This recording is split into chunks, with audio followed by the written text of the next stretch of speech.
Quando você fala em desapropriação, você está começando o estudo de uma coisa chamada intervenção do Estado na propriedade privada. A desapropriação é a única, aliás, forma interventiva que nós chamamos de forma de intervenção supressiva de propriedade. Você sabe que para atender o interesse público, o Estado tem que ter algumas prerrogativas que não são prerrogativas naturais, né? Numa relação comum não existiriam. Dentre elas, a possibilidade do Estado suprimir sua propriedade em nome do interesse público. Exatamente isso. Você tem uma propriedade, bonitinho, morando, tá feliz, de repente o Estado vem e fala, obrigado, sai.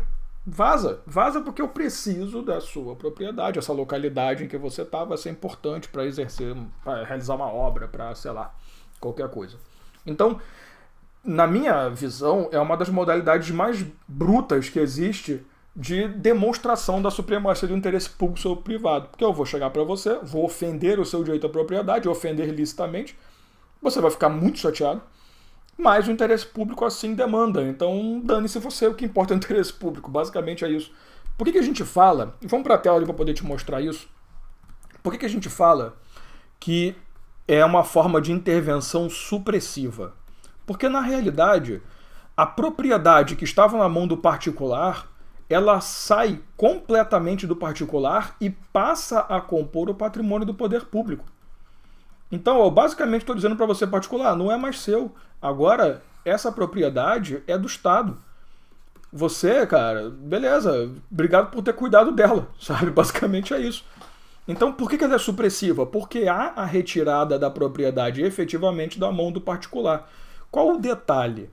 Quando essa propriedade estava na mão do particular, ela pode ter sofrido alguns registros na matrícula, pode ter sofrido alguma indicação de direito real de garantia, sei lá, ela foi utilizada para garantir um empréstimo. Quando essa propriedade chega para o poder público, a gente diz que essa propriedade chega zerada. É o bom e velho livre e desembaraçado do direito civil. O que significa chegar zerada? Não interessa o que aconteceu antes. Por exemplo, imagina que essa propriedade está hipotecada. Cara, quando chegar ao poder público, ela não chega hipotecada. A hipoteca fica. Claro que no cálculo indenizatório esse valor vai entrar, mas isso é para frente. O poder público recebe essa propriedade zeradinha. Então, por isso que a gente costuma dizer que é uma forma de aquisição originária de propriedade pelo Estado, porque o Estado está adquirindo a propriedade como se nova fosse. Tá? Sim, é uma aquisição de propriedade, abrupta, violenta, absurda, mas é uma forma de aquisição. Quando você faz desapropriação, a Constituição Federal traz 4 possibilidades, na verdade 2, né? Se você for agrupar.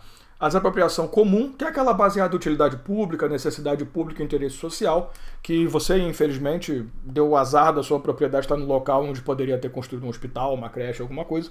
Nós temos a desapropriação especial, essa subdividida em 3, por isso nós temos 4.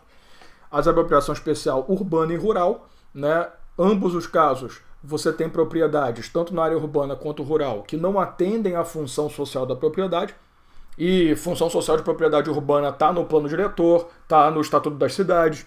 E quando você fala em propriedade rural, você fala em produtividade, utilização para convívio familiar, né, utilização para trabalho.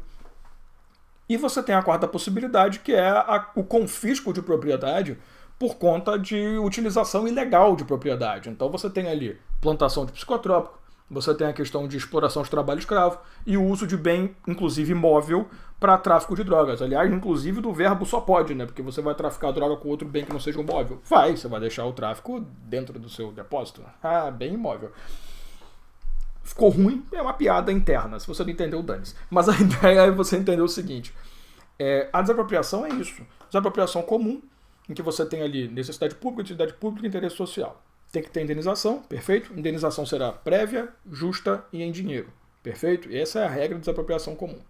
Tem desapropriação especial. Se for urbana, a desapropriação vai ser indenizada em títulos da dívida pública, que serão revertidos em dinheiro em até 10 anos.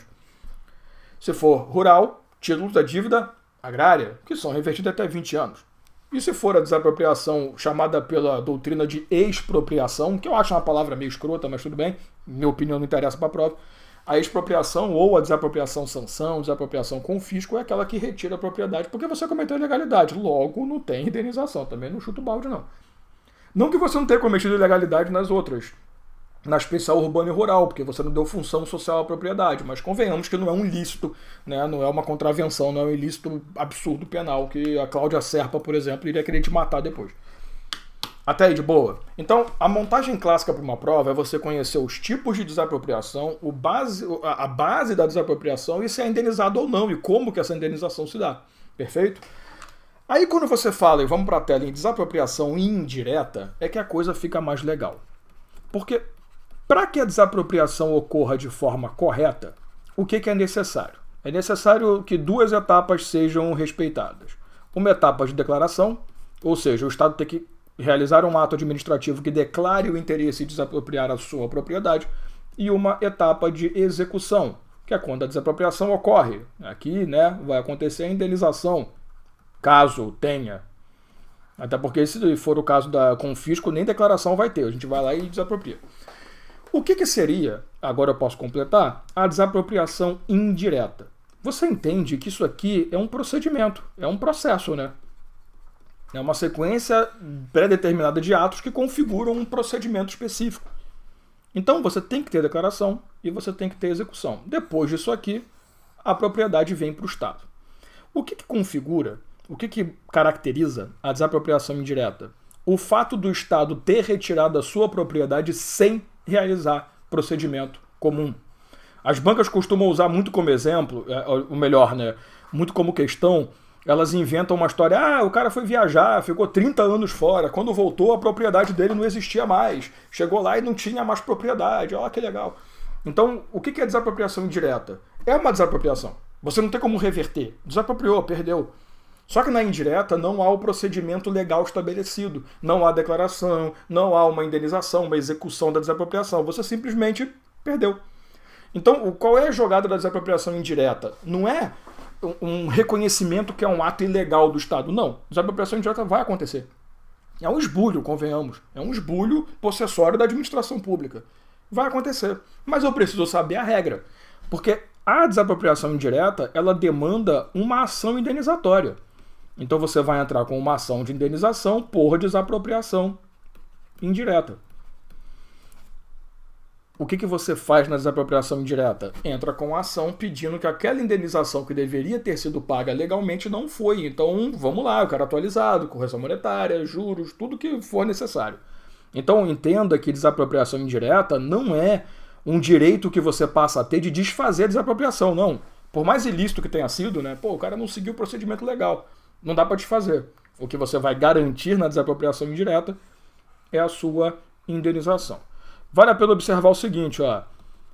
Existe a súmula 119 do STJ, que é uma súmula bem antiga, que ela fala o seguinte: a desapropriação indireta prescreve em 20 anos. Eu peço para você não anotar isso aqui. Por quê? Porque essa súmula foi editada sob a égide da Constituição, do Código Civil de 1916, que tratava... A gente entende que a desapropriação indireta é uma forma de uso capião ordinário. Então, se o Estado ficar ali 10 anos, 20 anos, 15 anos, já falei já a resposta, mas não devia. Se ele ficar ali na sua propriedade e você não falar nada, ele pode uso capir e tá tudo certo, dane-se. Então, é uma forma de uso capião. Mas o Estado iria fazer isso, então por isso que você não consegue recuperar a propriedade. Só que essa súmula, obviamente, ela não combina mais com o Código de 2002, que o Código de 2002, ele veio determinando que uso capião ordinário prescreve em 10 anos. Então, como é que você trabalha essa súmula? Você trabalha a inteligência dela somada ao novo texto. Então, qual é o prazo prescricional para que você possa propor a ação indenizatória pedindo ali reconhecimento da desapropriação indireta? 10 anos. Inclusive, a gente teve recentemente, aí, meados para o final de fevereiro, uma decisão no STJ do ministro Herman Benjamin, salvo engano da minha parte, em que a gente, aliás, foi a primeira turma do STJ, mas seguindo o relatório do ministro, em que houve a confirmação, porque existia uma dúvida, mas é uso capião ordinário, porque posse, mansa e pacífica, é extraordinário, posse violenta, absurda. Como tinha essa discussão, alguns defendiam 15 anos, tal, então isso está resolvido. Então a súmula 119 continua existindo na sua inteligência, não na sua literalidade, tá? E você tem que aplicar 10 anos como prazo. Isso eu sempre ensinei em aula, porque era o padrão, e agora está definido pelo STJ de vez, tá? Beleza?